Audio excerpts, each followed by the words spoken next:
Hi, thank you for joining the webinar today, the ArcServe webinar on email records management. My name is Steve Catanzano. I'm the product manager for UDP Cloud Archiving, and we'll be going through the presentation with you today.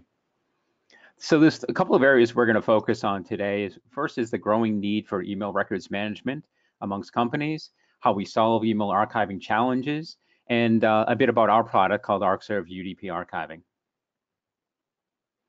ArcServe as a company is a global leader in data protection solutions. We've got 45,000 customers, 7,500 partners in 150 different countries. We also have offices, our main office is in Minneapolis, Minnesota, but we also have offices in Brazil, Barcelona, Singapore, Tokyo, and 20 other sales offices. And we've been recognized for a very long time as a leader in the industry in this space, and with many different awards as well. When you start to think about email records management, so this is an area that is becoming more prevalent with companies every day. So our solution and the market itself takes email records management and combines email archiving with records management features and capabilities to effectively protect corporate email records and make them easily accessible for regulatory compliance, legal discovery, and corporate governance with seamless access for employees. So when you think about what that really means, it's really about collecting emails as they're sent and received, treating them as unalterable corporate records, and making them accessible for different areas within an organization for these different areas such as legal compliance and corporate governance. When you also break down the market, you'll find that IDC has noted that 99% of all documents are created and stored electronically, with over 60 billion emails created and sent every day. It's a massive problem for companies to manage this volume of emails that's happening every day. And you also find it's a lot of critical intellectual property and corporate records that are passing through this email systems as well. Also, the market itself is growing at about 9%, and it's getting to a point of over $7 billion and expected to reach $7.5 billion by the year 2020. The main drivers for companies looking at better ways to manage their emails as records are three main areas. So one is regulatory drivers. You have drivers such as the Freedom of Information Act, you have GDPR in Europe now, you have HIPAA, Sarbanes-Oxley, Department of Defense. Really, any industry out there has a regulatory body that is overseeing companies. And one of their main requirements, or one of the requirements that they typically have, is around treating emails as corporate records, being able to produce them when requested, and having systems in place to manage that. The next driver is legal drivers. So emails introduced in 90% of court cases by defendants or plaintiffs as a record.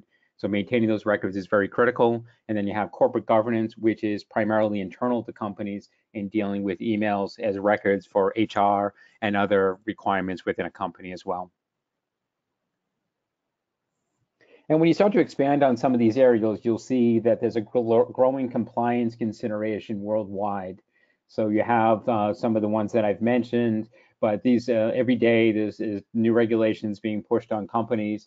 And really, at the end of the day, it's all about record keeping and ensuring that you're meeting these compliance requirements. When you boil all these requirements down, they really are about a process for being able to collect emails effectively, ensuring that you're maintaining them for certain periods of time, and then having an effective way of removing them as well. In Europe, we have the new regulations, which is starting to affect a lot of US companies as well, called GDPR. And in that scenario, every email and every record that a company has, documents as well, is under consideration. So a person could come into the company and say, I believe you're holding my social security number or a credit card number. You've got to be able to identify it, justify why you're holding on to it, or be in a position to remove it as well. And you'll find that email is a critical piece of that. There's also growing corporate governance requirements. So corporate governance is all the internal communications that happen within a company. So you have emails between employees, you have, typical, could be a harassment case, could be an HR issue that's happening. Being able to produce those emails as records is critically important. You also have the Federal Rules of Civil Procedure, which dictate in the US how court cases are managed. And as we mentioned before, 90% of cases, emails introduced as evidence. So whether you're a plaintiff or a defendant, it's critical to have those records and be able to produce them. Another part of the Federal Rules of Civil Procedure is having a process in place to remove emails at the end of their life. They have a reasonability test. So a company can say, I'm maintaining emails for 5 years and removing them. And in that case, a plaintiff or defendant can't ask for data that's older than that period of time. So really important to be able to hold them and maintain them properly. And at the top right here, you'll see that the cost of not having a system in place, not having the ability to do this on your own can be very high. If you had a litigation and had to take your emails and send them to an attorney, the Minnesota Journal of Law did a study on e-discovery costs and estimated $5,000 to $30,000 per gigabyte of data for lawyers to review emails and determine which ones are relevant and which ones are not. So there's significant savings in having a system in place to manage this on your own. So in summary, there's really 3 key areas. So regulatory compliance, mitigating legal risk, and corporate governance as 3 key areas of email records, of a records management strategy. And as you're starting to think about putting a system in place and how to manage it, these are the areas that you should really be thinking about. Data security is really critical. So data needs to be encrypted and stored in a safe and known place. Data privacy, that's the controls to keep the email records private from anyone else. So if they're corporate records, employees shouldn't have access to them. Access control, who can access emails in a secure way. Systematic process, so that's the ability to effectively collect emails as they're sent and received, treat them as records, and then having a life cycle management and be able to remove them at the end of their life and apply policies in between. The messages need to be stored unalterable, and a lot of regulations out there require that they are stored in their native format as well. So systems that convert emails into other formats such as SQL typically aren't acceptable. They need to be kept in their native format and stored that way as well. Everything needs to be searchable, so indexing of records for fast, easy retrieval is an important factor. And companies need to be able to manage multiple cases simultaneously. For example, you may have an internal corporate governance challenge going on with HR. You may have a legal issue going on. You may have regulatory reviews happening. You may have an annual audit.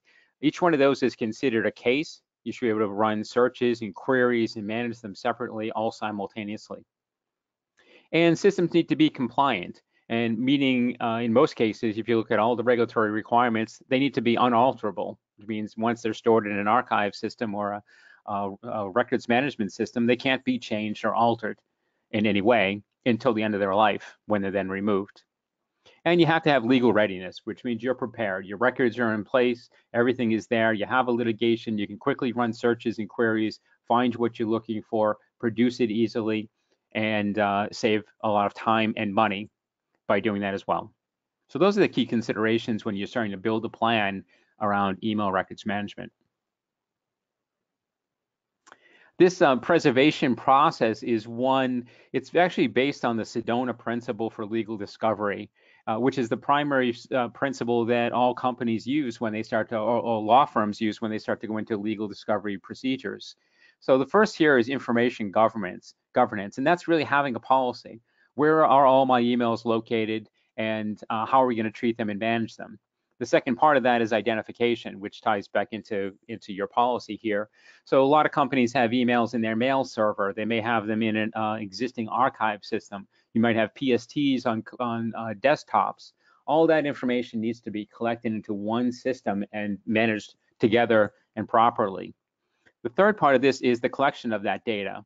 So taking PSTs, EML files, MSG files, emails that may be still sitting on your mail server, knowing where they are, and then having a system to go off and collect that data and process it into a system and treat every email the same as it gets processed.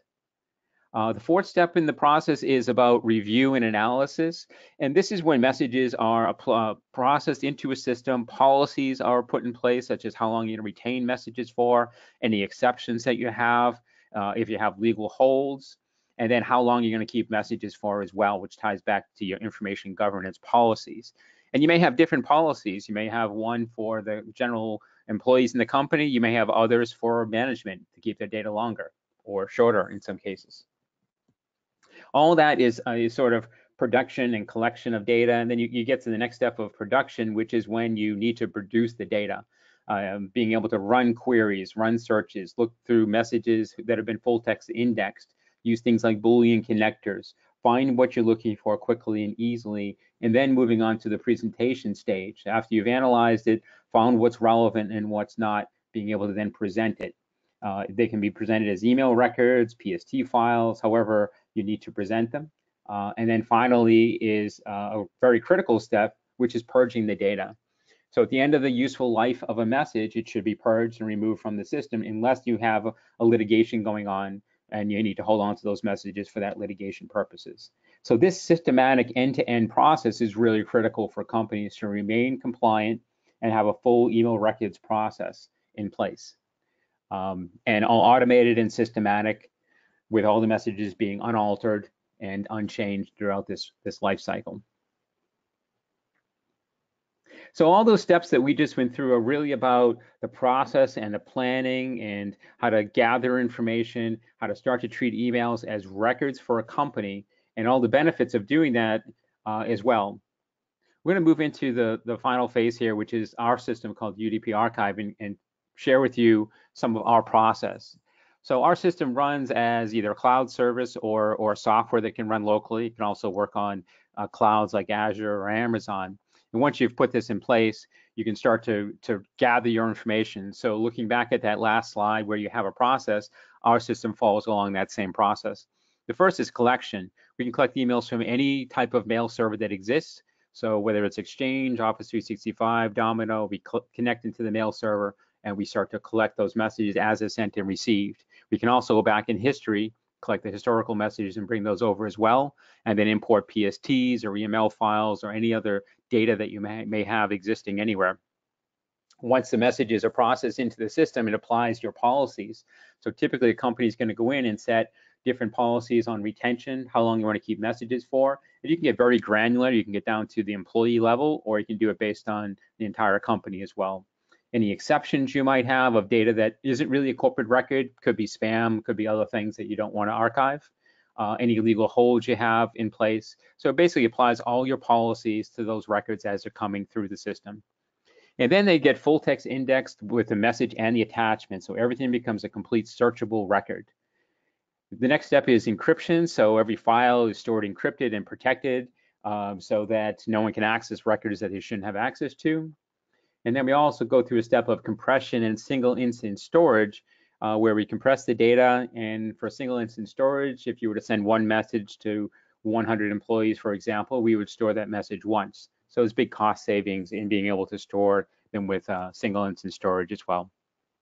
The final step here or final steps here are protected access. So now all your records are in place. You need to access the system, gather information for litigation or so forth. We have different levels of security and control to access the records. And then final step is really the disposition, where messages are purged out of the system at the end of their life, as long as they haven't been protected by a legal hold. So this is an end-to-end complete email records management process where you have full control over all your records. Everything's treated and stored as an unalterable corporate record, and you're able to produce them as needed. Here you can see that we tie in all the different mail servers, and on the right-hand side, these are different people who may typically access your archive once you're up and running. You can open it up to end users if you want to, where they can see just their own mail. You've got HR, compliance, IT, legal, and auditors, and all these different functions can log into the system, gain access to different areas that they need to at any given time. And when you look at a deployment model, you have on the left, tying into all the different systems that exist in the market that we can pull data in. You can look at this as a complete cloud solution where you are storing the data on the cloud and have access to it wherever you need to with no infrastructure running on your own site. Or there's also a software version of the system as well, where you can run it as VMware, Hyper-V, in Amazon, Azure, any place local, as well as a software which uses your own storage and backend systems. And then on the right, internally, we have all these different access levels, which are designed for security and privacy of your data. So you have a super admin who has access to the infrastructure or manages infrastructure. You have admins that manage policies and who has access to the system. Those two levels don't have any access to any data at all. Those are restricted levels just for managing the system. The next level down is a compliance officer. And as a compliance officer, someone can log in, they can do things like GDPR. They can search for data, they can do a right to be forgotten, and manage the data as a compliance officer in the system with full access to all the records, being able to search, manage cases, and so forth.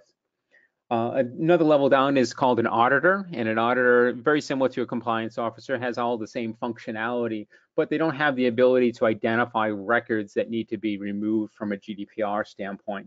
So it is a more general role.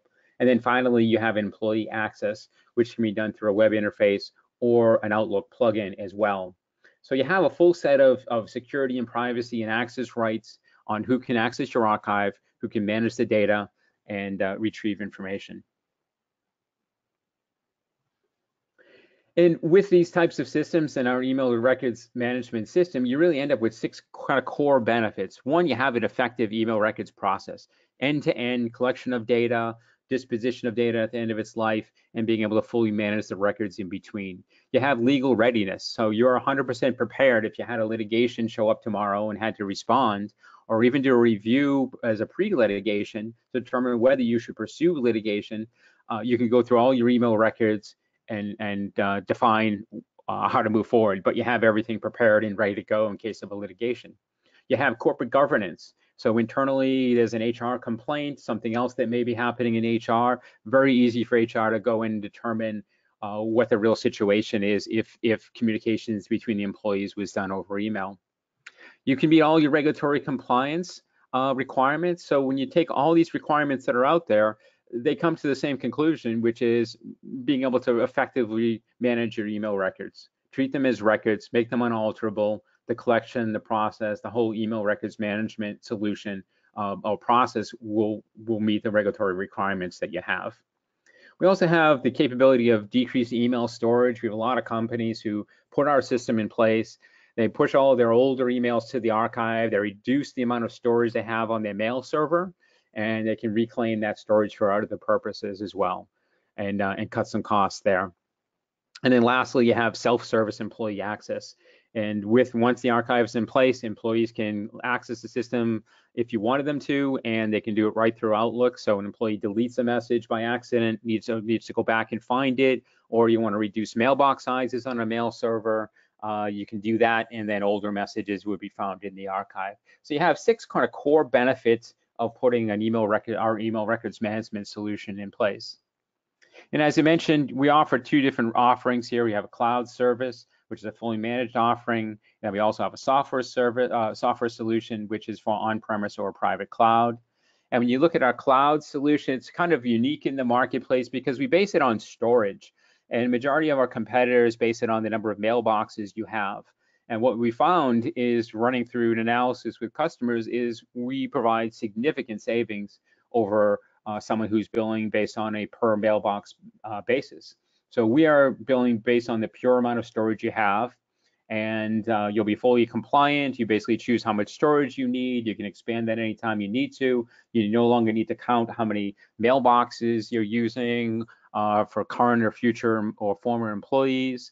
And our system also gives you a dedicated server for added security and privacy. It has a dedicated secure login page with SSL, has encryption, has compression, single instance storage. You can migrate data to the archive for free, and you can get a free trial and set up in minutes as well. And a lot of customers ask, well, how much data do I really need? It's a pretty easy calculation. You can go to your mail server, see how many messages or how much storage you have there that you want to initially bring over for your archive, or maybe you have an existing archive in place and how much data you have on those systems. And you can see the example here. It has 2 terabytes coming from the mail server. And then you can project how much data you need for the future. So if you have a 5-year retention policy, you could buy enough data for the next 5 years, or you can buy a couple of years for the future and then add more in the future. We typically see most companies using about 1 gig per user per year as a basis. So in this example, we've added another 3 terabytes. So in total, 5 terabytes. Our price on 5 terabytes is $725 a month. And if you were a customer with 500 employees, that would work out to an average of $1.45 per user per month, which is substantially less than most companies pay on a per user per mailbox basis for most of our competitors in the marketplace. So huge savings by basing your archive on storage and not, mailboxes per month for a cloud service. On our software, we do base that on the number of employees you have, and we do deploy this as a virtual appliance, so it can run on premise in any cloud. It's scalable.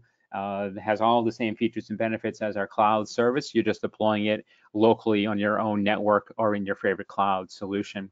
And here, if we did that same comparison of 500 mailboxes, this cost would be about $5.50 per user per year for the software, and then the storage and compute power is run on your own network.